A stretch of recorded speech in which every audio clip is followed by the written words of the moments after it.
Good afternoon, everyone. We're going to wait a few minutes here, let everybody get connected, and we'll start soon.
Welcome and thanks for joining us today on our webinar for how to stay safe when working remotely. A few housekeeping items to start with. We will be recording this session. All lines have been muted, but we will be taking questions periodically throughout the event. Please enter any questions you might have in the comments or the chat box. As the coronavirus pandemic continues to impact our nation, working from home is no longer an occasional benefit for many Americans. It is now a requirement for many businesses to continue to operate safely and effectively, and our team has been busy assisting clients with work from home capabilities. We're all in an emotional state and likely under a high cognitive load. There's just a general ambient anxiety. While working from home does come with its perks, there are many new cybersecurity risks when employees make the transition to a remote work environment. This is not a time to panic. It's a time to be vigilant in keeping data safe and businesses protected from the other unseen factors that can threaten a business. Hackers and viruses have this in common. They attack without being seen and will sneak up on you in unexpected ways. Real quick, be sure to open up the Q&A panel. We'd like to have everyone type your questions as you think of them. We'll be stopping at multiple points throughout the event to review and discuss them. And before we share with you some tips on effectively operating remotely, I'd like to first introduce our CEO of DiamondIT, Matt Mayo. Thanks, Jeremy. Yeah, a little bit about Diamond. We're a security-focused managed services provider serving the Central Valley and Southern California, small, medium businesses with offices located in Bakersfield and Los Angeles. Been around about 15 or better years now. We're part of Vistage and Evolve peer groups where we share technology best practices with other business leaders. And we're also a big part of Secure the Village Leadership Council, which is a nonprofit that educates our community, our local communities, businesses, and citizens on how to be better cyber guardians in their personal and business computer usage. So with that introduction, I thank you, Jeremy, for leading the discussion here with me today, and let's get started. Thanks, Matt. So we've been monitoring the threat landscape with the help of our security partners and vendors, and we found that the threat landscape isn't any more active than it normally is. There really hasn't been a significant change in the volume of threats. There has been a tremendous change in the effectiveness of attacks that leverage COVID-19 lures because the social engineering aspect is so successful. That's probably why more than 80% of the threat landscape is now directly related to the coronavirus lures. Employees are more likely to get their guard down when they're working in the comfort of their own homes. We need to understand that human security is crucial now more than ever. So consider the fact that employees are surrounded by more distractions. Our kids are at home, our spouses are at home, and they no longer live behind a corporate firewall. So I've highlighted some recent threat examples to share with everyone. This first one is an example of business email compromise out of Nigeria based on the originating IP address. It's a simple lure, and it preys both on the urgency and social engineering aspects of COVID-19 fears. Hopefully everyone knows about the traditional phishing scams like the spoofed email that comes from a CEO or a business owner, and they send a message to a user requesting a wire transfer. It's quite common now for threat actors to share multiple communications with their victims before they deliver their payloads and their threats. These traditional phishing attacks can be easy to see through when everyone's working in the same office or when the boss is just down the hallway, but it's much more difficult when people are working from home. We've seen quite a large volume of work from home based lures with subjects and contents related to guidelines for employees with fear-based URLs. These leverage the idea that employees will be working from home and offer policy, guidance, or requirements that must be followed in order to have that capability. Staying on the theme of work from home for a minute, this example has an HTML web page attachment that functions as an Outlook web access credential phish.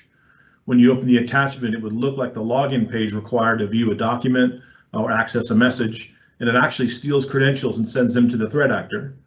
These stolen credentials are then commonly used for what we call internal phishing. Imagine if a threat actor's malicious email really did come from the CEO's mailbox with stolen credentials.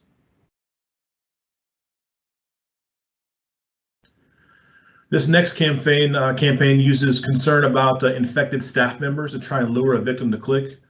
It's also an example that leads to a Microsoft Office credential phish, but there are many delivery mechanisms and payloads in addition to just credential phishing. Can you imagine if everyone in your company received an email stating there are now 3 infected people tested positive in your organization? That's an extremely compelling lure. We've also noted government-themed attacks. This particular campaign targeted American adults who may be anticipating a stimulus check. The email asks recipients to verify their email account or personal information through a malicious link. If they don't verify their information, they may not receive a benefit check. With all the changes disrupting businesses, what if an email said banking, vendor, or payment instructions are changing due to COVID-19? Please follow this new remittance instruction. This technique is not new for threat actors, but with the social engineering aspects of COVID-19, it has made this a very convincing and effective threat. There are fewer sanity checks and options to talk to a coworker for a second opinion when you're working remotely. And this particular impersonation of the World Health Organization drops a remote access Trojan, an information stealer.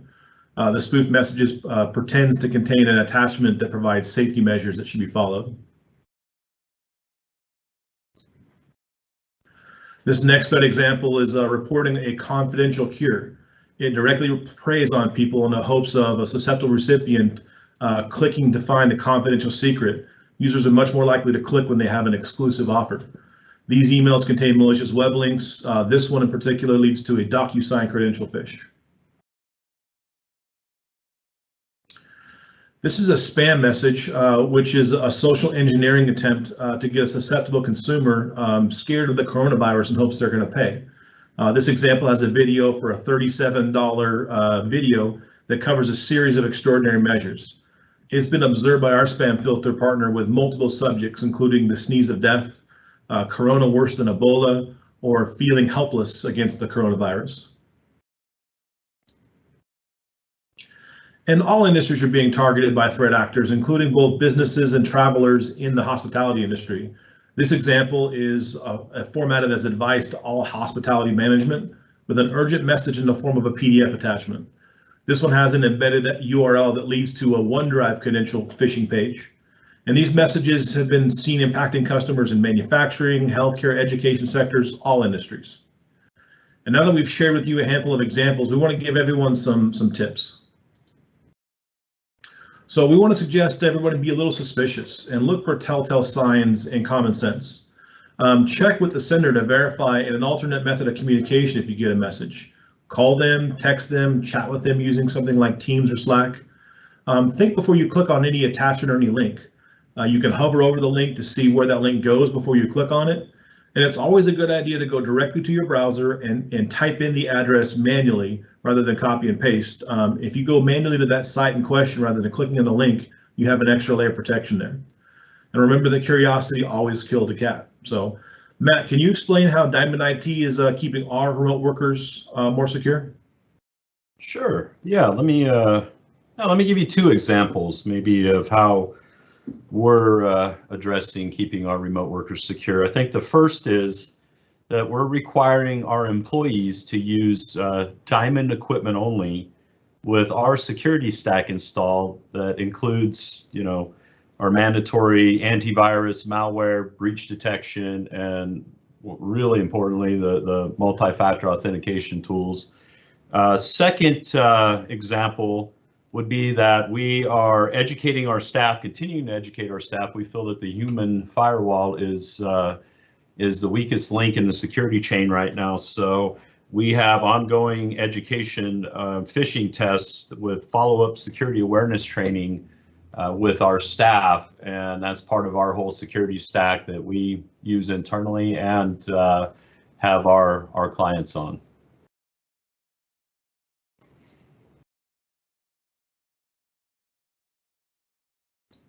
Thanks, Matt. So I wanted to talk a little bit more about some very common remote access methods. So remote access comes in many forms, and employees, on the go, work from home, can use multiple ways in which to work remotely. RDP, or remote desktop protocol, remote desktop services, is the first one we're going to talk about. They work by a user viewing the screen of their computer from a remote location. They run that computer as if they were sitting in front of it. And it basically provides them with access to the entire PC. Anything that you can do from in front of that PC, you can do remotely. RDP makes a direct connection through the internet, through an office firewall, and it exposes an entryway into the network. Without limits or strong policies, random usernames and passwords can be used to brute force attack and to crack entry into exposed systems. And typically it takes licensing and configuration to get remote desktop or a remote desktop server set up. The second method is a VPN, or a virtual private network. And a VPN allows users to connect to the entire company network remotely. It basically provides access to the entire network. Imagine if you ran a really long network cable all the way from the office all the way to your house and you plugged into your computer. That VPN creates a secure encrypted connection to protect information while it's in transit, but it's just like plugging in a really long network cable. It does use strong encryption, and it can be used to provide lockdown against usernames and password compromises for RDP, but it can also be secure with a certificate. It's better to use a VPN on company-owned devices because RDP can also be used on top of a VPN. And the last method is a remote access utility, and these are third-party softwares, and they're used to provide more security and control of a remote computer. They too work by a user viewing the screen of their computer from a remote location as if they were sitting in front of it. But rather than poking a hole through the firewall to allow the access, they rely on a software or a third-party service to provide access. Matt, can you help explain how DiamondIT is dealing with some of today's technology challenges and how we're helping our customers with remote access? think you might be on mute, Matt. Sorry. Yes, thanks, Jeremy, for catching that. I was talking before anybody was listening. We've been fortunate enough to have moved our business internally to cloud infrastructure 10 plus years ago, and have been taking a majority of our clients on that same journey.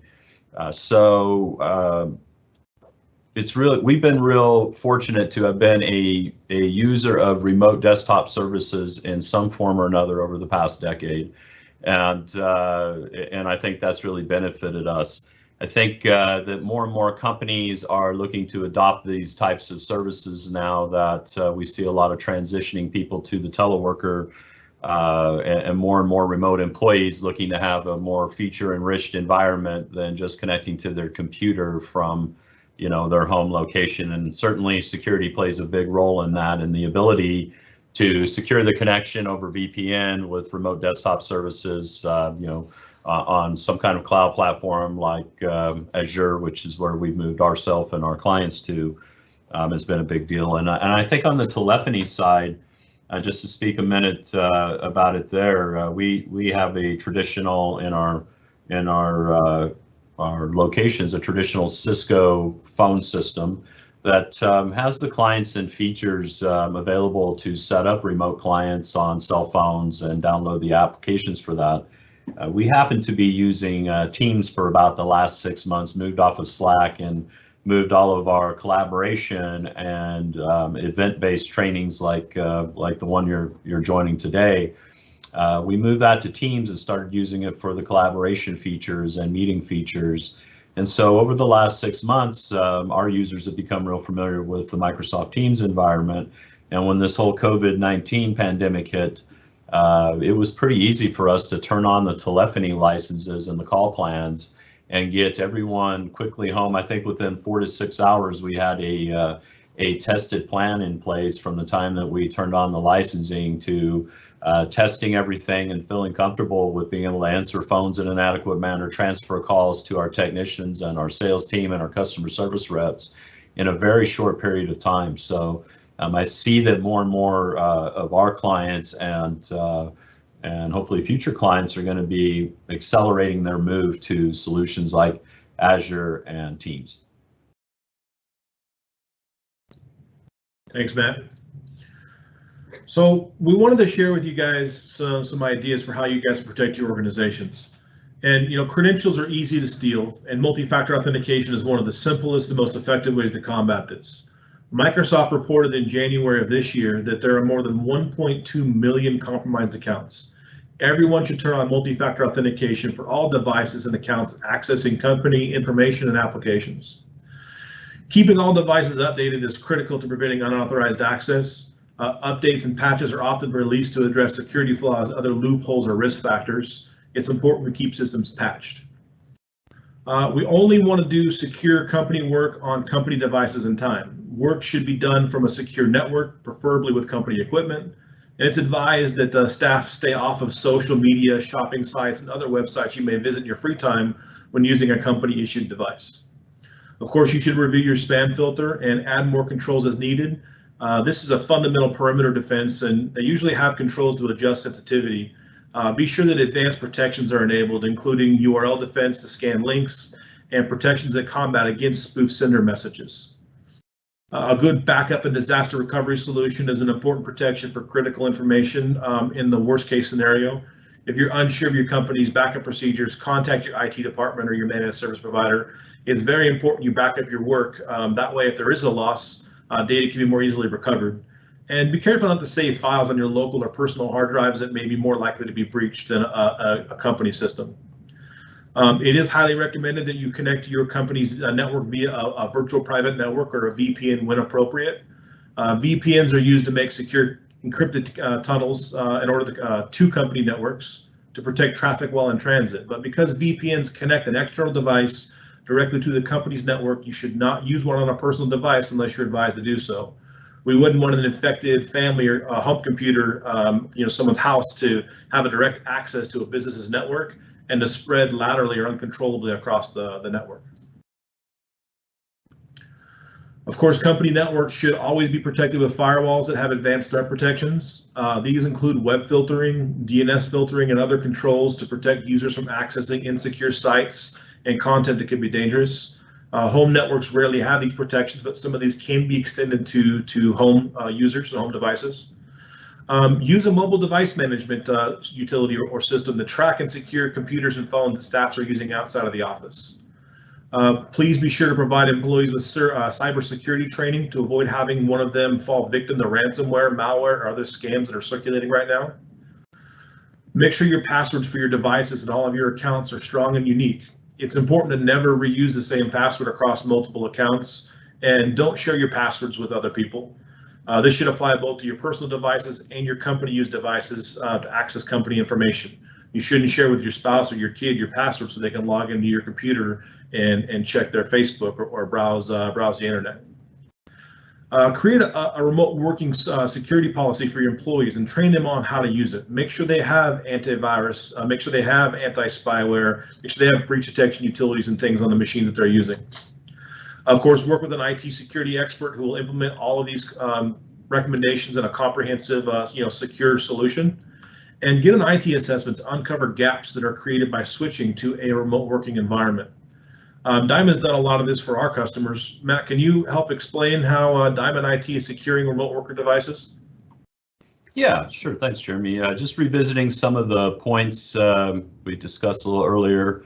I think having a secure connection through VPN or remote desktop services or both when those are applicable. And I think, Jeremy, you mentioned that brings the second point to making sure that you are using devices that are company owned and requiring the users to use, those company owned devices whenever you can with your security stack fully installed on that, and really emphasizing the multi-factor authentication piece of that. If some of them don't already have that, making sure that gets utilized. And then speaking again to the telephony side of it, Teams has really allowed us, in the light of Zoom bombing and some of these platforms that we're using, to now have meetings and communications with our clients. We want to make sure that those are secure. And with Microsoft Teams, they have both encryption at rest and in transit, which is really secures that communication files, and it replaces several third-party applications like Dropbox, ShareFile. So really being able to have one secure app that can really cover 3 or 4, maybe even 5 different third-party applications you may already be using has really helped us secure that, those applications. And Teams, I think, has been a big part of having a secure method of communicating and meeting with our clients. Yeah, Teams has been fantastic for us. And Matt keyed in on something there, and that's multi-factor authentication. So one of the most common factors in breaches are users and devices. 95% of breaches involve compromised user credentials, and 75% of breaches involve compromised devices. Credentials are easy to steal, and compromised devices are easy to gain access, especially when we use simple passwords or when things aren't patched. And of course, multi-factor authentication is a very quick way which we can deploy a solution to protect users. One thing to point out is, two-factor phishing is a new scam. So scammers are texting and calling or emailing victims with messages stating that their accounts might have been compromised. They state that an authorization code is obviously going to be emailed or texted to you, and they ask you to provide them that code. And this kind of defeats the purpose of having a multi-factor authentication, is you can't share that code with anybody. So once they have all 3 pieces, they can then change your phone number or the password link to your account, and you can be locked out. So remember to never retext or email or provide that multi-factor authentication code over the phone to anybody else.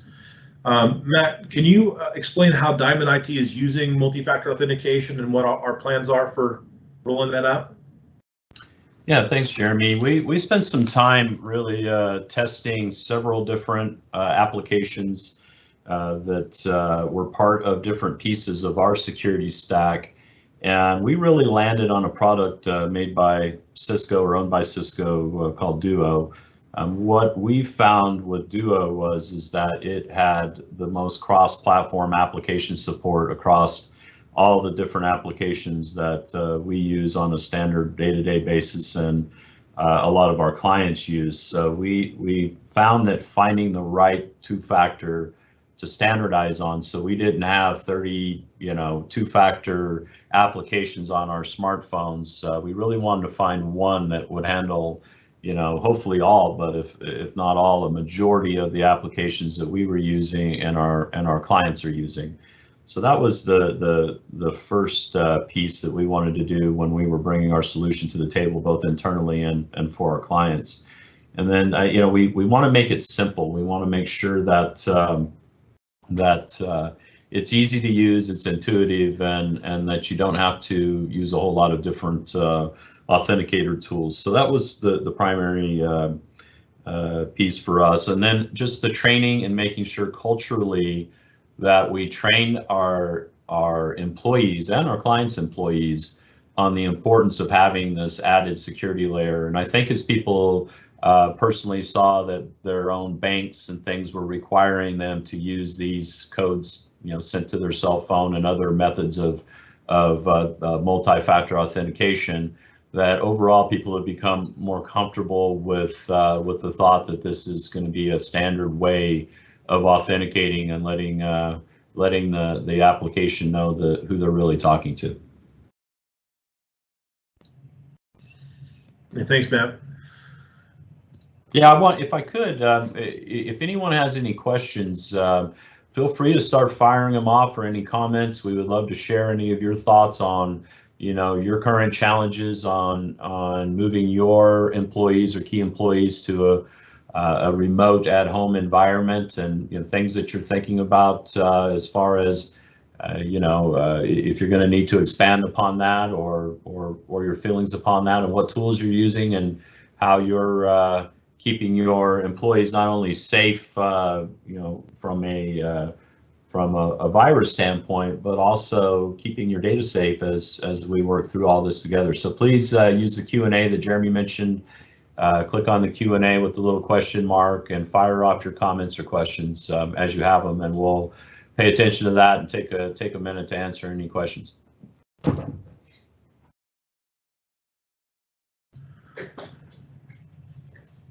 So Microsoft Azure is a proven cloud platform. Although we've been a private cloud provider for more than 10 years now, we've spent the last year moving both our infrastructure and our clients to Azure. It's been a huge benefit during the COVID-19 pandemic because all of our servers had already been moved. In fact, our clients running on an Azure remote desktop solution were largely ahead of the game when it came to their remote workforce needs.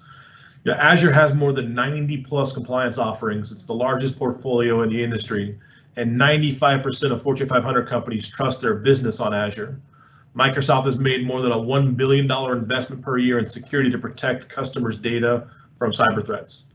And as Matt's mentioned, Microsoft has allowed us to communicate and collaborate without compromising security using Microsoft's Teams platform. We can chat from anywhere, we can meet from anywhere. He mentioned that we added telephone capabilities to our Teams platform and even ported our phone numbers to support a remote workforce. When you call our office and you press the option 1 for the service department, our dispatchers answer and route those calls to our entire organization, all from a remote location. Matt, can you elaborate more on DiamondIT's long-term remote worker plans? Yeah, sure. As Jeremy said, we've been able to leverage some of the benefits, being that we've moved our infrastructure to the cloud some time ago. And I think really for us internally, it was a pretty seamless integration once we had everyone on the cloud, and everyone has been using the cloud internally for quite some time. Even as they've been in the office, it's been our solution. So for us, moving the telephony, the meetings, the team and file collaboration, all to one application was the big move for us. And I think where we're looking at as a long-term plan is how to phase in and leverage more of those types of solutions where we can use, workflows and document check-ins and checkouts and, document management features that are even more built into these platforms that will allow us to securely share and collaborate documents with our clients I think in an even more productive manner than we were able to do it in the past when we were in our own comfortable office spaces. So we're really looking at expanding our education in these applications and really seeing how we can take these things to another level and consolidate. I think one of the things we've talked about a couple of times is just consolidating these other applications that we've had before. And for us, it was moving Slack to Teams. We knew we could secure Teams. We knew where we were going with Office 365. It just made sense. And then, of course, for us, we used WebEx with Cisco in the past for our client-facing meetings and internal and remote internal meetings before. And we saw that Teams could handle that piece as well. So we started integrating a lot of these third-party applications and just checking them off piece by piece. Today, we're using ShareFile for our secure document storage and sharing with clients and emailing back and forth. But we know we can use Teams in a very similar way, and SharePoint in an expanded way where we can check in and check out documents. So those are some of the things that we're looking to move to is, just how can we expand how we're leveraging a couple of these platforms like Azure and Teams and really get used to doing business this way. And I think we're putting into practice having, interviews with future employees and how we're going to use these tools to train them over the shoulder remotely rather than the things we were used to doing here in our live office environment. So those are the things that I envision is just continuing to educate ourselves and our staff on how to use the things that are at our fingertips and expand upon those capabilities. Yeah, it's great how all of these tools, they all integrate and they're all give us a security platform to make things safer for our organization. I don't want to be courteous to everybody's time. We're almost wrapped up here. At the end of the day, the bottom line is you can expect us to continue to provide you with the same high level of support you're used to, so you can focus on your business, employees, and customers. Together, we can protect your organization from the inside out and do our part to fight the economic and security threats of COVID-19. We really encourage everyone to take action and report suspicious activity. Be aware of phishing attempts and other social engineering attempts. Microsoft Tech Support will not proactively call you unsolicited. But if you're not sure, ask. Engage with our team to look at options for how to securely run your business and plan for remote workforces. And with that, I'll pass things back to Matt to kind of wrap things up. Yeah, thank you, Jeremy. Yeah, as Jeremy said, just security is about less about if and more about when. I want to talk a little bit about the lengthwise gift certificates. We put these events on locally and we delivered them in person. Here locally in Bakersfield, we have used Lengthwise Brewery on District Boulevard. They've been down the street pub for us and our team, and we go there quite often and eat lunches and introduce new members of our team there, and they're part of our business community here at DiamondIT at our local branch or our local headquarters office here. And normally we bring our business in and hold these security awareness events that are well attended in the brewing part of their pub, and we bring our business to them. So in light of a lot of the food service industries and bars being shut down, we thought that we would get together and get some gift cards for everyone to Lengthwise Brewery here in the local community and send these gift cards out to you to use for pickup orders or to continue to bring revenue into some of our favorite businesses that have been hit hard by this pandemic. And this is our way of trying to still bring these events and bring the revenue that it would bring into their business back into their business in some way. So hopefully you can use these gift cards and show our great friends and business owners at Lengthwise our support and our appreciation.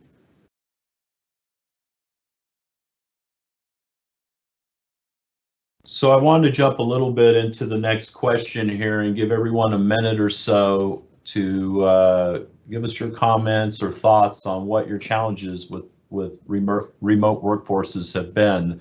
Has it been in the training, the communication, getting people cut over? Any questions or comments you have, I'd love to share during our talk today. And while you're thinking about those, and I'm giving everyone a minute or two, I want to be respectful of everyone's time. So I thought that I would talk a little bit about what Diamond is doing outside of our event with Lengthwise, what we're doing for local businesses in our community. Jeremy, do we have a slide on our free cybersecurity offering? Awesome. So we have a free cybersecurity offering that we're offering all local businesses, not just attendees. So pass the word on. Jeremy, I think I'll let you tell them a little bit about what that security offering is entails, and then we can talk about that a little bit more before we close out the event.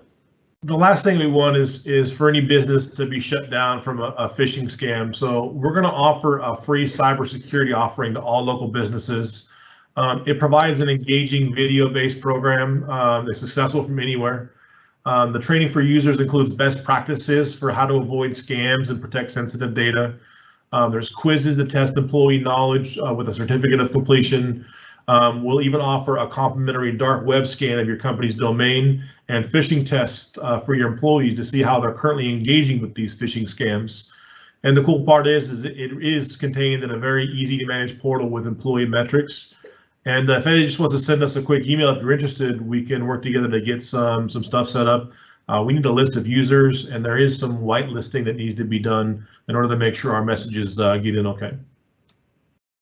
Awesome, thanks, Jeremy. And hopefully this event has been very valuable for everyone. We're going to leave it open for another couple of minutes just to welcome any comments or questions that any of you may have.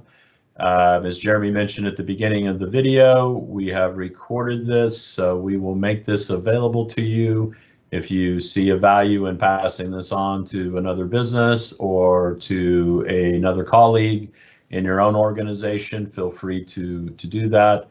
And everyone stay safe out there. And if DiamondIT can help your business or organization in any way move your employees